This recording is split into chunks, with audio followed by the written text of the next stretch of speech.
Alors, bonjour les motivés de la team méthode Pierson. Nous sommes déjà samedi, nous avons fini notre semaine, je ne sais pas pour vous, mais pour moi elle est passée à une vitesse folle. Voilà, j'imagine que comme vous, vous êtes très active et on a fait plein de choses, beaucoup de créations. On a vu depuis lundi toutes les possibilités qu'offrait Internet, Facebook, Instagram, les posts, les vidéos, Boosted, iMovie, Canva. Certaines y sont allées direct et m'ont fait des choses spectaculaires qui ont été postées sur le groupe Team Méthode Pierson. Vraiment, je les félicite parce que moi-même, je ne suis pas allé jusque-là. Donc, vous êtes venus meilleurs que moi. Donc, ça, c'est génial. Aujourd'hui, je vais faire une vidéo courte parce que vous avez déjà beaucoup de travail, mais c'est surtout que je vais rajouter à cette vidéo une conférence qui avait été faite sur les 10 actions à mener pour réussir son affaire. Donc, je pense que ça vous éclairera, qu'on ne va pas rester uniquement sur l'idée du confinement. La dernière chose sur le confinement, et c'est parce que je l'ai vu dans mon feed d'actualité, quelque chose de très important pour recruter, il fallait passer par son Insta. L'Insta va emmener sur le Facebook va emmener sur le site. Donc il y en a certains qui ont fait quelque chose de génial, c'est le jeu concours. Jeu concours, comment vous faites? Vous postez sur votre Facebook, sur votre page, j'offre aux 10 premières, puis là vous faites voir un coffret, un produit, un soin, une cure, ce que vous voulez, cadeau, un vrai cadeau bien sûr, et vous leur dites, à condition que vous allez sur ma page, que vous likez, donc on clique sur j'aime, et qu'on tague 3 à 5 personnes. Donc taguer quelqu'un, c'est mettre le hashtag, le nom de la personne, ça veut dire que la personne qui ne connaît pas du tout votre institut, si une de ses copines vous a tagué, forcément ça vous ramène sur votre page. Et vous demandez aussi à cette personne qui vient de rentrer sur votre page de liker, de dire j'aime, et de renvoyer ça à 3 autres personnes. Et vous voyez, c'est une espèce de chaîne sans fin. Voilà, et on dit donc qu'à la fin de la semaine, il y aura un tirage au sort. Donc je vous fais ça de façon officielle. Vous récupérez tous les noms des personnes, petit papier, bocal, vous tournez, vous mélangez et vous sortez. Et vous annoncez. Il faut que ce soit vrai et c'est hyper efficace. Allez, je vous souhaite une bonne vidéo et je vous dis à la semaine prochaine pour le management. Je vais vous donner, selon moi, les 10 plans d'action pour réussir à coup sûr votre année commerciale. J'imagine que la plupart d'entre vous avez choisi ce métier par passion. Voilà, c'est un métier de passion que l'on choisit. C'est un métier où on va prendre soin de l'autre, qu'on va l'embellir, lui apporter du bien-être. Donc c'est un vrai métier de choix. Cette passion, vous avez voulu la partager avec vos clients. Au début peut-être en tant que salarié, et puis quand vous êtes senti à l'aise, que vous êtes senti capable, vous êtes dit, bah tiens, maintenant, je veux monter mon affaire, je veux monter mon institut, je veux développer mon concept, je veux que mes clientes se sentent chez elles, je veux. Donc, génial, super. À partir de là, vous avez certainement décidé de faire un business plan, vous êtes allé négocier avec les banquiers, vous avez regardé sur les sites internet, vous avez participé à des groupes sur les réseaux sociaux pour savoir comment, avec qui, pourquoi, comment. Ensuite, il a fallu négocier avec les banquiers, il a fallu trouver les locaux, il a fallu trouver les fournisseurs de produits, les fournisseurs de marques, de négocier aussi avec les assurances, et puis ensuite faire les travaux, la plupart du temps vous-même, et puis peut-être recruter parce que vous n'avez pas commencé seul, ou vous avez commencé seul, donc ça a été beaucoup de travail, et enfin vous avez ouvert, génial, super. Pour cela, il a fallu aussi communiquer, publicité, réseau, animation. Vous voyez, rien que d'en parler, on est déjà tous fatigués. Voilà. Il y a eu ce qu'on appelle l'effet ouverture, donc il y a eu du monde, parce que vous avez fait ce qu'il fallait pour qu'il y ait du monde, vous avez travaillé un petit peu, rentré un petit peu d'argent, et puis ensuite ça se calme, et puis là on se débat, on ne sait plus quoi faire, ou alors votre affaire s'est bien développée, ça fait plusieurs années déjà, sauf qu'elle commence à stagner. Qu'est-ce qu'il faut faire à ce moment-là? Donc dans les 10 points, nous allons trouver les solutions à apporter à votre affaire. Alors, il faut savoir qu'à l'UCI des écoles, vous êtes bien sûr très pointu sur toute la partie technicienne, la partie accueil, la partie prise en charge du client, la partie cocooning. Mais j'imagine que la plupart d'entre vous, vous n'êtes pas spécialisé en comptabilité, en marketing, en stratégie commerciale, en publicité, que vous n'êtes ni webmaster, ni community manager, et pourtant c'est vous qui devez gérer tout ça. Nous allons voir comment y arriver, et pour cela, il faut déjà savoir qui on est. C'est très important de savoir qui on est. Il faut savoir ce que l'on veut et il faut savoir avec qui on va avancer, avec quoi avancer et surtout où on va. Donc, premièrement, nous allons commencer par définir votre ADN. Votre ADN à vous. Alors, définir l'ADN, qu'est-ce que ça veut dire? Ça veut dire qui je suis professionnellement. Vous pensez à vous, et ensuite, si vous avez des salariés, vous ferez la même chose pour vos salariés, mais comment je me définis, par quoi je me distingue de mes consoeurs, quelle est ma personnalité, quel est mon parcours, quelle est mon expérience, comment est mon équipe. Vous avez certainement une équipe un petit peu atypique, vous avez recruté des gens qui vous ressemblaient, donc vous avez quelque chose à exprimer. Quelle est ma force, quelle est la force de mon institut? Qu'est-ce que disent les gens de mon institut en disant ah, dans cet institut, ce qui est génial, c'est ceci, c'est cela. Alors je sais qu'on va retrouver des traits communs, c'est le côté sympathique, la prise en charge, que ça se sent bien, que c'est cocooning, mais quelles sont vos vraies forces? Est-ce que c'est les soins du visage? Est-ce que c'est les soins du corps? Est-ce que c'est les soins machines? Est-ce que c'est l'onglerie? Bref, imaginez toutes les prestations que vous avez et dites-vous où est-ce que vous êtes le plus fort. Ensuite, c'est dans la définition de ma force, quels sont les services que j'apporte. Quelle est mon adresse? Est-ce que je suis en centre-ville? Est-ce que je suis à la campagne? Quelles sont mes faiblesses? Est-ce que je suis seul? Est-ce que je suis en étage? Est-ce que je suis difficile d'accès? Est-ce que je propose trop de choix? Est-ce que je propose pas assez de choix? Donc prenez une feuille et essayez d'identifier qui vous êtes réellement. Donc ça, premièrement, définir son ADN professionnel. Deuxièmement, définir l'ADN de votre institut. Qu'est-ce qui définit votre institut? Qu'est-ce qui définit son concept? Déjà, juste une question que je pose souvent en formation, quel est le concept de votre institut? J'ai quelquefois pas de réponse du tout, ou quelquefois des réponses floues, ou des réponses qui sont très confuses. Donc, regardez votre menu. Vous avez un menu, généralement c'est un triptyque, et il est rempli de prestations. Est-ce que, en regardant ces prestations, est-ce que je peux me différencier de mes concurrents? Si quelqu'un a besoin de masseur, est-ce qu'en regardant votre prospectus, ça va se dire, ok, je vais aller là parce que ce sont des spécialistes de la masseur, alors que vous mettez en avant les soins du visage, les soins du corps, les épilations, généralement les épilations, ça prend un tiers de votre menu. Est-ce que c'est votre spécialité? Est-ce que vous avez envie de développer votre clientèle épilation? Si ce n'est pas le cas, il va falloir réduire cette partie au profit de votre spécialité. Donc cette spécialité, ça va être à vous de la définir par rapport à ce que vous faites déjà, ou ça va être à vous de la définir maintenant en disant, ok, je veux me spécialiser dans quoi? Quelle est ma force? Qu'est-ce que demande le marché aujourd'hui? Qu'est-ce que veulent les clientes?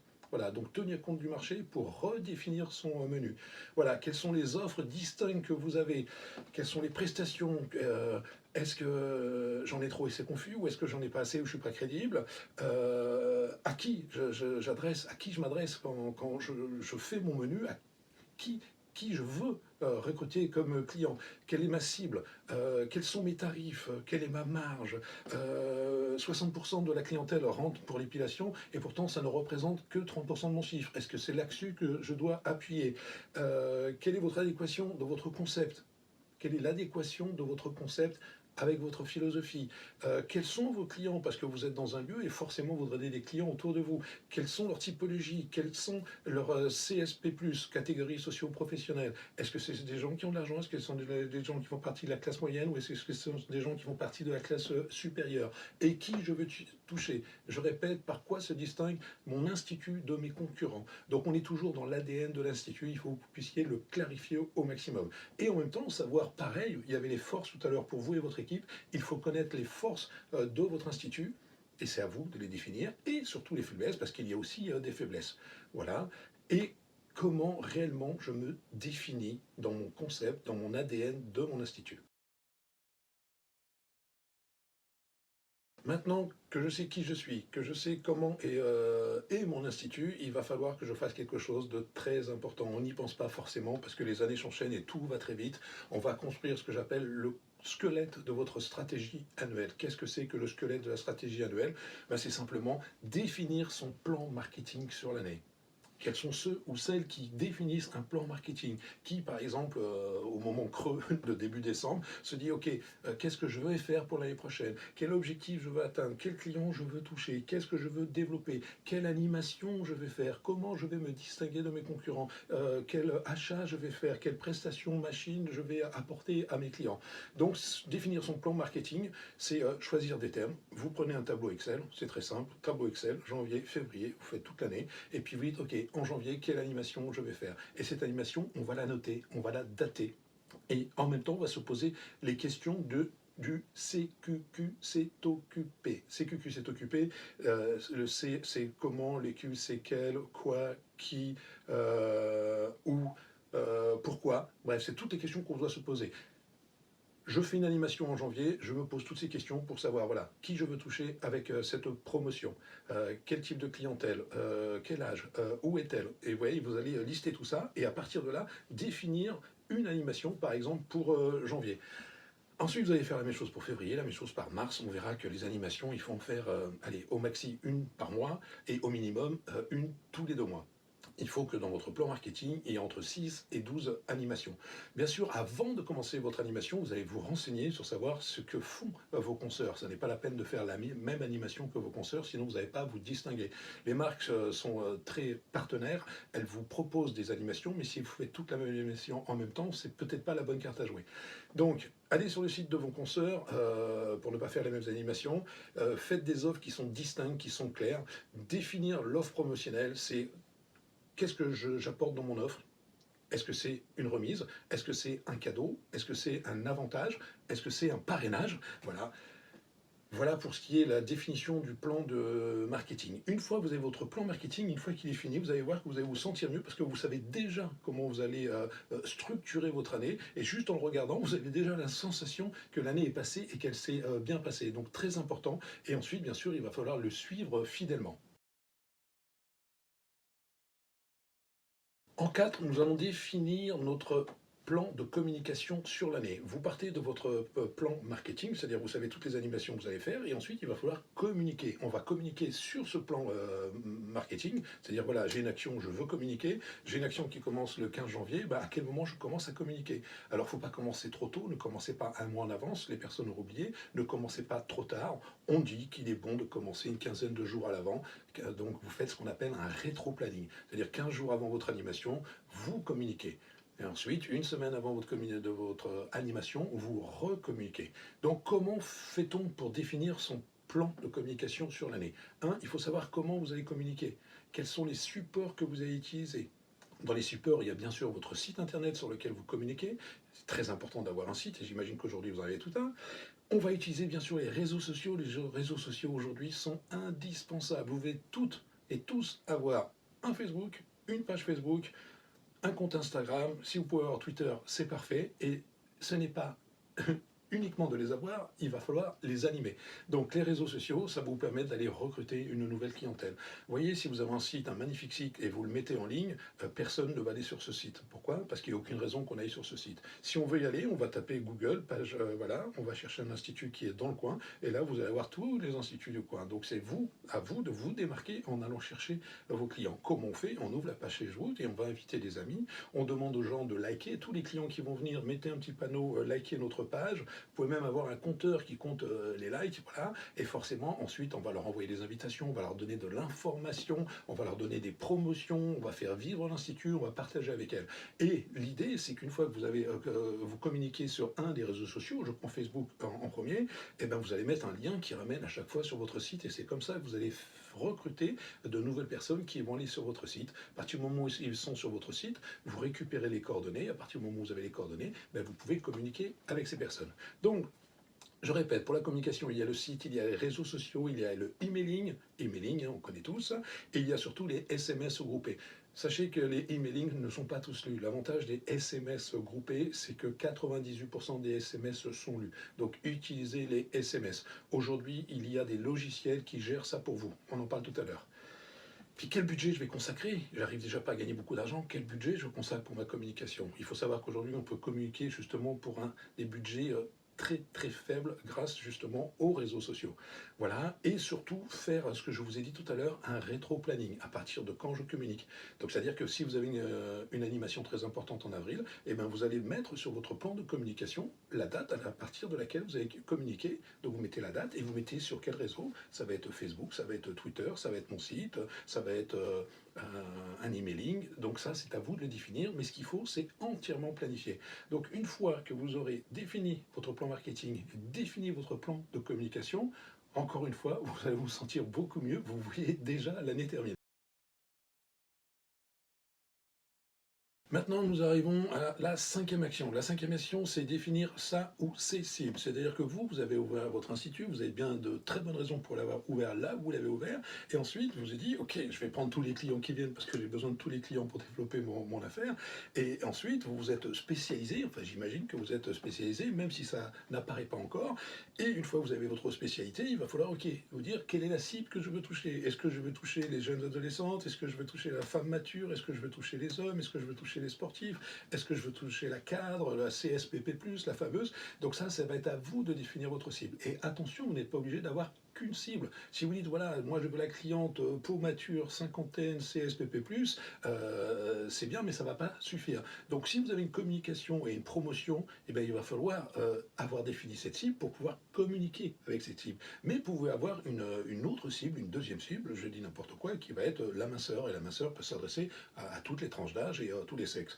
Donc c'est à vous de définir les cibles en fonction de votre plan marketing. Souvenez-vous, le plan marketing, ce sont toutes les animations que je vais faire parce que j'ai défini mon ADN, l'ADN de mon institut, et que je me suis spécialisé dans, par exemple, la minceur. Donc à ce moment-là, il va falloir que je définisse ma cible minceur.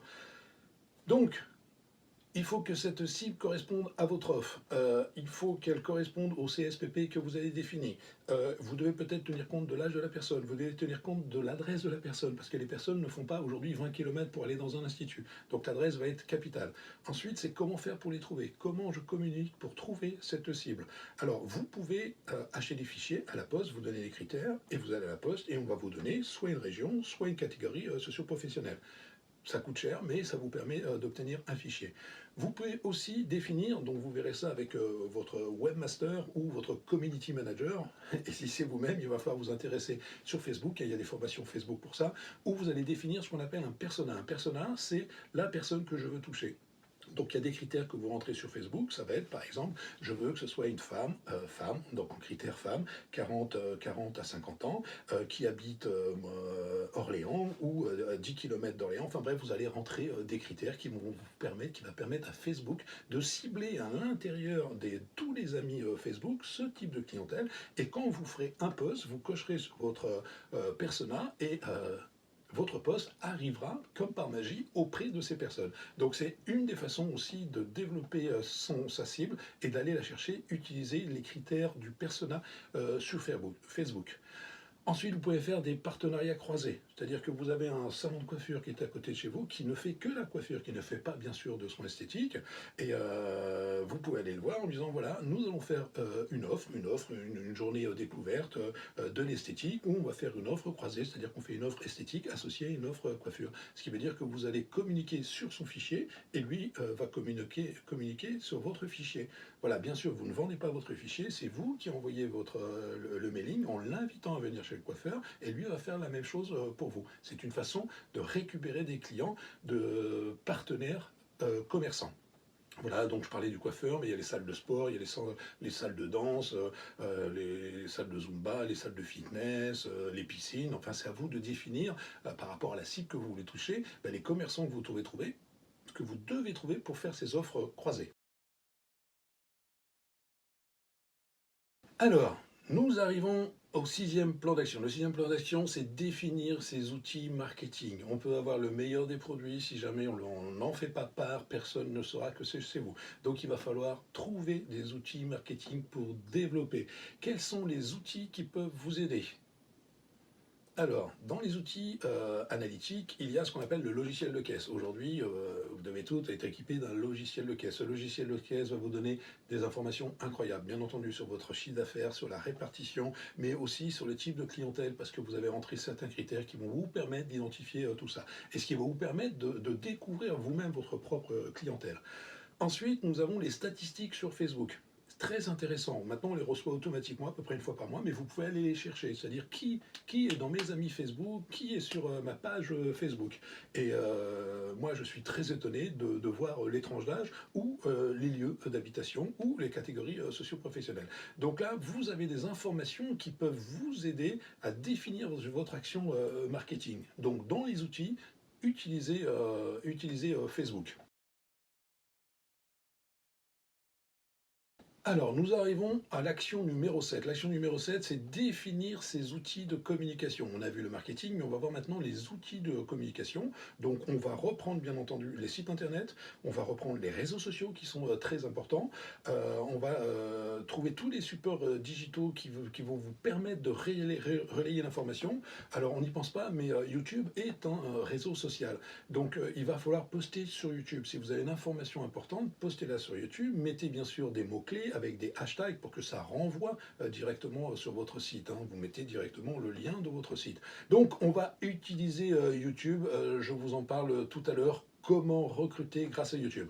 Et vous pouvez aussi utiliser la radio. Alors vous dire, mais comment je fais? J'ai pas les moyens, moi, d'utiliser, de payer la radio. Non, vous allez voir la radio locale, la petite radio locale FM de votre région, de votre quartier, et vous allez proposer un troc, c'est-à-dire que vous allez enregistrer des tutos juste verbaux qui vont être passés tous les matins à 8h15 pendant que les mamans et les papas emmènent les enfants à l'école pour que ce soit entendu dans la voiture, où vous allez donner le conseil beauté du jour de l'Institut Vanessa vous donne le conseil du jour aujourd'hui pour fixer votre maquillage, blablabla. Et ça, c'est du temps d'écoute, donc les radios en demandent. Et en échange de ça, parce que vous avez communiqué sur votre institut, ben, vous allez offrir des cadeaux aux auditeurs. Voilà, ça peut être un deal avec une radio locale. Bien entendu, vous allez utiliser le bouche-oreille. Le bouche-oreille, c'est le parrainage, c'est-à-dire faites de tous vos clients vos ambassadeurs. Invitez vos clientes à parler de vous. Il suffit juste de le suggérer. Vous voyez, quand vous avez fait un soin, vous demandez à la cliente comment elle a ressenti le soin, que vous dites génial, super, bah, dites, madame, à qui vous aimeriez faire profiter de ce moment de bonheur, de relaxation? Vous dire, ah bah oui, ça ferait très bien du bien à ma belle-sœur. Eh bien, madame, je vous invite à lui en parler. Ou donnez-moi son email, je vais lui faire une invitation spécifique. Voilà, donc utiliser le bouche-oreille, c'est le plus important. Nous arrivons au plan d'action numéro 8. Qu'est-ce que c'est que le plan d'action numéro 8? Alors, c'est définir ou redéfinir ses partenaires. J'ai entendu une phrase très importante, c'est seul on va plus vite, mais ensemble on va plus loin. Je sais que vous avez toute tendance à vous dire, moi je me sens seul dans mon institut, j'ai personne pour m'aider, j'ai personne avec qui communiquer, échanger, phosphorer. Donc heureusement il y a Facebook, j'ai des groupes d'amis professionnels, j'arrive à échanger avec elles, génial, super, continuez de le faire, c'est une source d'information inépuisable. Mais pour réussir, regardez autour de votre institut toutes les personnes qui indirectement doivent travailler avec vous ou pour vous. Alors je pense à qui? Je pense au comptable, savoir que le comptable est très très important. Sauf que les comptables, ils sont toujours sous l'eau et ils ne prennent pas le temps de vous aider. Faites le point avec votre comptable, demandez-lui des conseils juste sur la gestion, la défiscalisation, la TVA, est-ce que je dois l'avoir, est-ce que je ne dois pas l'avoir, enfin bref, il y a mille choses à demander au comptable qui pourra lui vous aider et vous faire gagner de l'argent. Et si jamais votre comptable ne sait pas, rien ne vous empêche de changer. Rien ne vous empêche de changer. Et il est très important d'avoir un comptable hyper efficace. Votre banquier, c'est pareil. Donc, vous êtes entouré, on n'y pense pas tous les jours, du comptable. On est entouré du banquier. Mais si le banquier ne vous aide pas et vous sert à rien, s'il est juste là pour vous prendre des agios, il vous sert à rien. Il faut que le banquier devienne un partenaire. Il faut que ce soit lui qui vous pousse, ce soit lui qui vous sollicite, ce soit lui qui vous fasse des offres. Si jamais c'est pas le cas, sollicitez-le. Et si c'est pas le cas, trouvez-en un autre. J'ai rien contre les banquiers, mais on s'entoure de personnes pour s'aider, pas pour se faire couler. Donc, sollicitez-les. Les fournisseurs de consommables, très important d'avoir un bon rapport et une bonne négociation, un bon partenariat avec le consommable, parce qu'on en consomme beaucoup, ça nous coûte beaucoup d'argent. Les marques cosmétiques, c'est pareil, vous avez choisi une marque, cette marque, elle est certainement adaptée, mais elle peut peut-être vous aider plus. Donc c'est à vous de la solliciter. Vous savez, les marques ont envie de vous pousser tous, mais elles vont pousser que celles qui ont envie d'être sollicitées. Forcément, c'est un, vous savez qu'une marque, pour qu'elle gagne de l'argent, il faut que vous vous développez. Donc l'objectif des marques, c'est de faire en sorte que vous vous développez. Donc trouvez ou demandez à votre marque qu'elle vous aide à vous développer. Voilà, pareil dans les fournisseurs machines. Votre webmaster, il n'est pas juste là pour vous prendre une mensualité tous les mois. Il est là pour s'assurer de votre bon référencement. Il est là pour vous dire à quel moment votre site est has-been et qu'il faut le refaire, changer les couleurs, changer la communication, changer l'accessibilité, enfin bref, qu'il soit adapté. Donc ça, c'est le rôle de votre webmaster. Bien sûr, allez sur les réseaux sociaux, on en a parlé, et puis faites partie de groupes professionnels où il y a un véritable échange de fond, où là vous allez avoir de l'information qui pourra vous aider et surtout vous remonter le moral quand ça ne va pas. Logiciel de caisse, très important, choisissez le... Alors, moi, je ne suis pas là pour vous recommander un logiciel de caisse, je suis là pour vous dire, choisissez non pas le logiciel de caisse parce qu'il vous plaît, mais parce qu'il est efficace, bien entendu, mais c'est surtout que derrière, les gens sont présents, les gens vous aident, il y a un véritable partenariat. Ce qui est très important, on parle beaucoup de partenariat, mais dans la réalité, il n'est pas très établi. Donc, et tout le monde souhaite ce partenariat, donc on va tous y gagner, hein. Donc voilà, trouver des bons partenaires. Comment on fait pour définir le bon partenaire? Ben, c'est simple, hein. Définissez celui qui vous soutient quoi qu'il arrive, celui qui a confiance en vous, celui qui amène un vrai partenariat, celui qui vous amène des solutions et celui qui est en adéquation avec votre philosophie et votre concept. Donc entourez-vous de personnes positives, ce qui vous permettra, vous, d'être encore plus positive. Donc on était sur le 8, redéfinir ou définir ses partenaires. Nous arrivons à l'action numéro 9. L'action numéro 9, c'est pareil, on sait tous qu'on ne peut pas réussir tout seul. Donc ça va être définir la formation des équipes. Il y a vous, bien sûr, vous êtes le leader, vous êtes le patron, et il y a les équipes. Et on est tous d'accord pour dire que sans les équipes, on ne peut pas y arriver. Et bien entendu, dans le sens aussi, il y a les équipes, et sans le patron, sans la patronne, on ne peut pas y arriver. Mais si vous voulez avancer avec vos équipes, il faut leur donner la compétence, il faut leur donner les moyens d'être encore plus efficaces. On prend souvent des jeunes personnes, donc elles sortent de l'école, elles ont eu cette formation école, très bien, mais peut-être qu'elles ont besoin d'avoir plus d'éléments, plus d'informations. Il faut penser à un maître mot qui est polyvalence. Voilà, j'ai une personne aujourd'hui, elle vient, elle a un CAP soins du visage, génial, super, mais je veux qu'elle soit capable de faire les soins du corps, donc je la forme aux soins du corps. Je veux qu'elle soit capable de gérer le logiciel de caisse toute seule, ben, je la forme ou je la fais former pour l'exploitation du logiciel de caisse. Voilà, un truc intéressant aussi, c'est les formations pack office, c'est-à-dire qu'elle sache taper sur Word, Excel, PowerPoint, parce que ce soit vous ou elle, à un moment, il va peut-être falloir définir des étiquettes, des promotions, communiquer, et vaut mieux que ce soit plutôt bien fait. Former au moins une personne de votre entreprise à la gestion des réseaux sociaux. Il faut que cette personne-là devienne votre community manager. Community manager, c'est celui qui gère la promotion et la communication d'une entreprise. Et même si vous êtes un institut, un petit institut, ben vous devez, soit c'est vous qui le faites, soit vous avez quelqu'un de votre équipe qui a été formé à développer le Facebook, le Instagram, le Twitter et à activer tout ça en permanence. Bien sûr, il faut faire des formations sur les prestations, toutes les prestations que vous proposez. Il faut que les gens soient parfaitement formés. Peut-être développer aussi les langues étrangères, former les personnes à l'anglais, parce qu'on a de plus en plus de touristes qui viennent en France et très souvent, c'est pas leur répondre. Donc, qu'il y ait au moins une personne qui parle anglais dans votre institut. Pour les gérantes, bien sûr, il est super important d'avoir les clés du management, comment je fais un recrutement efficace, comment je fais un feedback négatif, comment je délègue une mission, comment je définis les objectifs de groupe, comment je définis les objectifs individuels. Ce sont des choses qu'on n'a pas appris à l'école. Donc la formation management pour les gérantes est capitale ou pour les responsables. Et je finirai par la formation technique de vente, parce que n'oublions pas que si vous êtes là pour donner du bien-être, du ressenti, du mieux-aller, on est surtout là ici pour faire du chiffre d'affaires. Et pour faire du chiffre d'affaires, ben, vaut mieux être performant dans les techniques de vente. Alors attention, je ne parle pas de techniques de vente arrogantes, je parle de techniques de vente qui sont juste la continuité de votre soin. Donc voilà, prévoyez aussi un plan de formation pour vos équipes, pour que vos équipes soient toutes à niveau. Et l'idée, c'est qu'elles soient toutes polyvalentes. Voilà, que si jamais vous n'êtes pas là, elles puissent vous remplacer. Nous arrivons au 10e plan d'action qui est redéfinir les leviers lucratifs de notre institut, de notre affaire. Nous pensons que nous sommes là juste pour vendre les produits qui sont au catalogue sur notre menu. Mais il y a d'autres moyens de gagner de l'argent.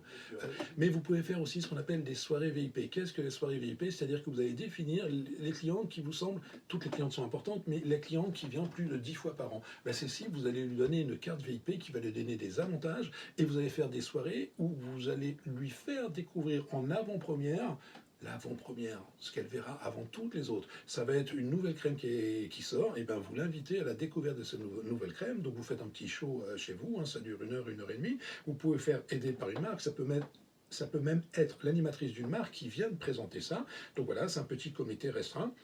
La personne est très contente d'être invitée comme ça en VIP. Et puis forcément, vous invitez 12-15 personnes et vous allez voir que si une achète, il y en a la moitié qui vont acheter. Donc j'imagine que certains le font, ce qu'on appelle les soirées VIP. Ensuite, il y a quelque chose qui se développe énormément. Je ne vais pas dire que c'est récent, mais il y a ce qu'on appelle les soirées d'enterrement de jeunes filles. Alors, on a les grands classiques, hein, les personnes se déguisent, elles font le tour des bars, elles vendent des bêtises, etc. Mais il y a aussi un moment, avant ou après, où elles vont aller dans un restaurant, où elles vont aller dans un sauna, où elles vont aller dans un hammam, ben, autant que ce soit chez vous. Donc, proposez, organisez dans votre menu, pensez-y, en fonction de vos structures, hein, de ce que vous pouvez présenter, mais montez une soirée enterrement de vie de jeune fille, c'est-à-dire que vous allez privatiser votre institut ou votre pas pour elle. Alors bien sûr, faites attention aux débordements, parce qu'elles sont généralement très joyeuses. Mais ça peut être un moyen de recruter de nouvelles clientes, parce que généralement, la personne, imaginons, qui organise ça, va venir avec 10 autres personnes qui vont devenir des futures clientes.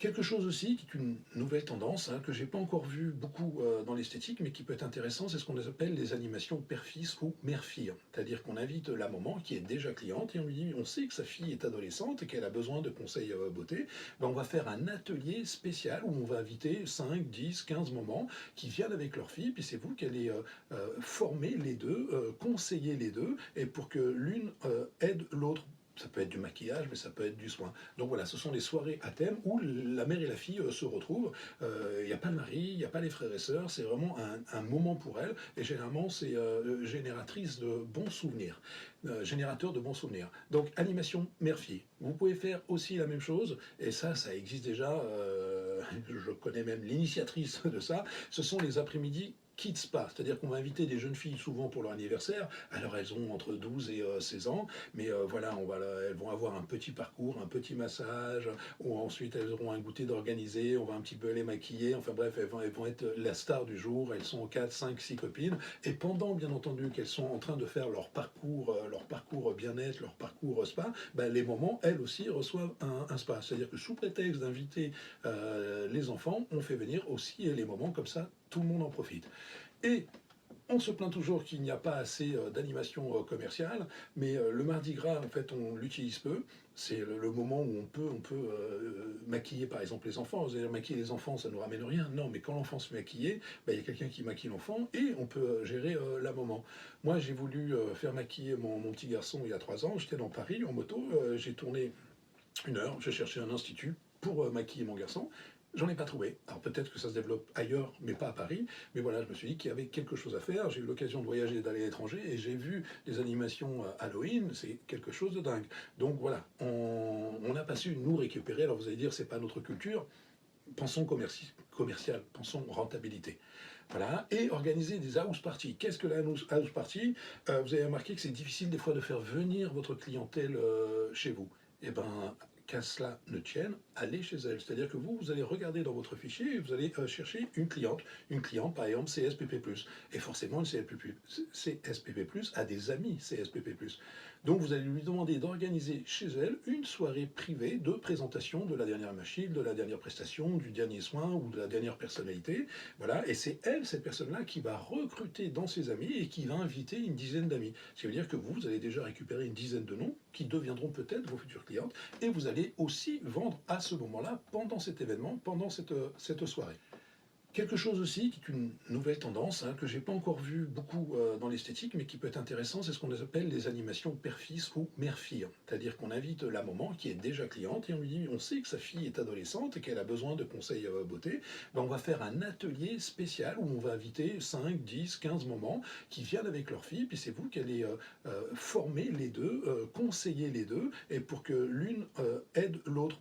Ça peut être du maquillage, mais ça peut être du soin. Donc voilà, ce sont les soirées à thème où la mère et la fille se retrouvent. Il n'y a pas le mari, il n'y a pas les frères et sœurs, c'est vraiment un moment pour elles. Et généralement, c'est génératrice de bons souvenirs, générateur de bons souvenirs. Donc animation mère-fille. Vous pouvez faire aussi la même chose, et ça existe déjà, je connais même l'initiatrice de ça, ce sont les après-midi Kids Spa, c'est-à-dire qu'on va inviter des jeunes filles souvent pour leur anniversaire, alors elles ont entre 12 et 16 ans, mais voilà, elles vont avoir un petit parcours, un petit massage, ou ensuite elles auront un goûter d'organiser, on va un petit peu les maquiller, enfin bref, elles vont être la star du jour, elles sont 4, 5, 6 copines, et pendant bien entendu qu'elles sont en train de faire leur parcours bien-être, leur parcours spa, ben, les mamans, elles aussi, reçoivent un spa, c'est-à-dire que sous prétexte d'inviter les enfants, on fait venir aussi les mamans, comme ça tout le monde en profite.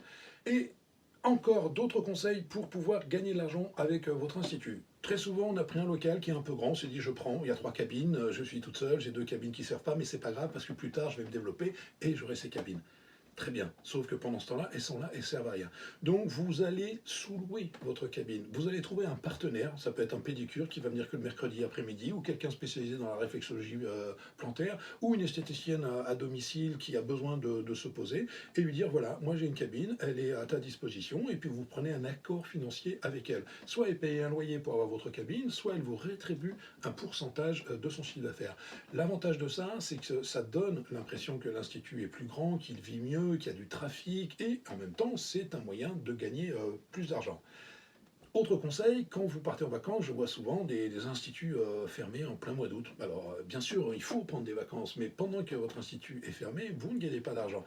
Donc, trouvez, justement, ça peut être une des personnes à qui vous avez sous une cabine, ben, c'est cette personne-là à qui vous allez confier votre institut pendant que vous allez partir en vacances. C'est-à-dire, pendant que vous êtes en vacances, ben, l'institut va tourner, vous prenez un accord financier avec elle, mais au moins, vous allez récupérer de l'argent et vous n'avez pas créé la déception à une cliente qui veut un rendez-vous et qui arrive et la porte est fermée ou elle téléphone et puis on lui dit bah, malheureusement nous sommes en vacances. Donc voilà, l'institut reste ouvert. Trouvez une personne de confiance bien entendu pour faire ça. Vous pouvez aussi, on n'y pense pas, mettre votre institut sur des sites de location pour le cinéma. C'est-à-dire qu'il y a des films qui sont tournés et ils cherchent des commerces, ils cherchent des fermes, ils cherchent des appartements, ils cherchent des maisons. Je ne dis pas que vous serez tout pris, vous avez toute la chance d'avoir un tournage d'un film ou d'une série chez vous, mais sachez que c'est très lucratif. Donc si vous avez cette possibilité, puis ça donne une histoire en plus à l'institut, ensuite les gens viennent le voir, ça a un côté très sympathique. Donc vous pouvez louer à des sites de cinéma, tapez sur Google, vous allez naturellement trouver. Vous pouvez aussi louer votre équipe. C'est-à-dire quoi, louer votre équipe? C'est vous et vous-même, vous allez vous proposer à des soirées événementielles. Je sais que Audi, par exemple, avait fait venir une dizaine de masseurs en région parisienne, et présentation de la dernière Audi, champagne comme d'habitude, blablabla. Et à un moment, table de massage dans un coin, et puis les personnes qui n'avaient pas envie de découvrir la technique de la voiture, pendant ce temps-là, ont reçu un massage. Et bien entendu, l'équipe a été payée par Audi. Voilà, donc ce sont les inaugurations de concessions, ça peut être dans les mariages aussi. Dans les mariages, très souvent la mariée se fait maquiller, alors que potentiellement là où elle se marie, il y a 200 femmes qui aimeraient être maquillées. Il y a des mariages qui durent maintenant, les mariages ne sont plus juste un après-midi, ça peut durer 1 ou 2 jours. Et ben vous pouvez prendre votre équipe, vous installer directement sur le mariage, et le samedi matin, avant la cérémonie, vous maquillez toutes celles qui en ont envie, toutes celles qui en ont besoin. Voilà, ça peut être un massage relaxant, ça peut être toute la partie onglerie. Bref, c'est-à-dire externaliser votre équipe. Voilà, en gros, si le client ne vient pas à vous, allez jusqu'à chez votre client. Donc le mariage est une des raisons très faciles. Et vous pouvez aussi aller proposer vos services, par exemple de maquillage au théâtre, ou si vous savez qu'il y a un tournage, tout ça est annoncé. Alors bien sûr, ils ont des maquilleurs professionnels, mais quand vous avez des fois 150 figurants, il faut bien faire appel à des gens qui sachent maquiller. Donc voilà, c'est-à-dire qu'il va falloir être un peu curieux, il va falloir un peu chercher, un peu prospecter, mais vous avez des moyens de gagner de l'argent en dehors de votre institut, en sous-traitant votre équipe et vous-même.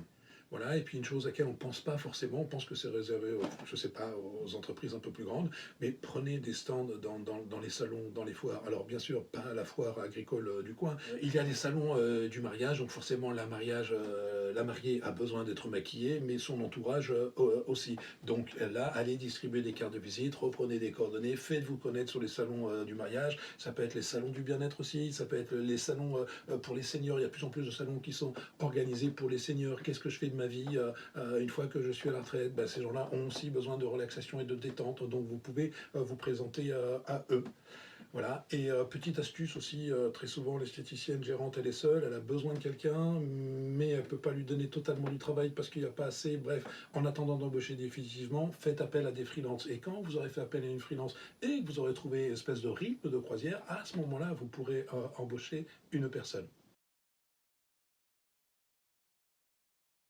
Et dernier conseil, on a parlé au début de études de marché, de business plan, Business plan, si on n'en a jamais fait, ça peut être un peu compliqué. Études de marché toute seule, c'est aussi compliqué, ça prend du temps. Payer une entreprise pour ça, c'est beaucoup d'argent. Donc vous pouvez faire appel à ce qu'on appelle les juniors entreprises. Les juniors entreprises, ce sont des associations qui sont montées dans des écoles, très souvent des écoles de commerce, et vous allez au BDE, c'est le bureau des élèves, et ce sont des gens qui sont déjà compétents et qui peuvent, eux, vous faire une création de site internet, vous faire une étude de marché, et ce sont des prix adaptés, bien entendu, à l'association, ce qui fait que ça vous coûtera 2 fois moins cher. Voilà, c'était les 10 plans d'action que je pouvais vous conseiller pour réussir votre année commerciale. Bien entendu, vous pouvez m'écrire pour toutes les questions que vous vous posez par rapport à cette intervention. Merci de votre écoute.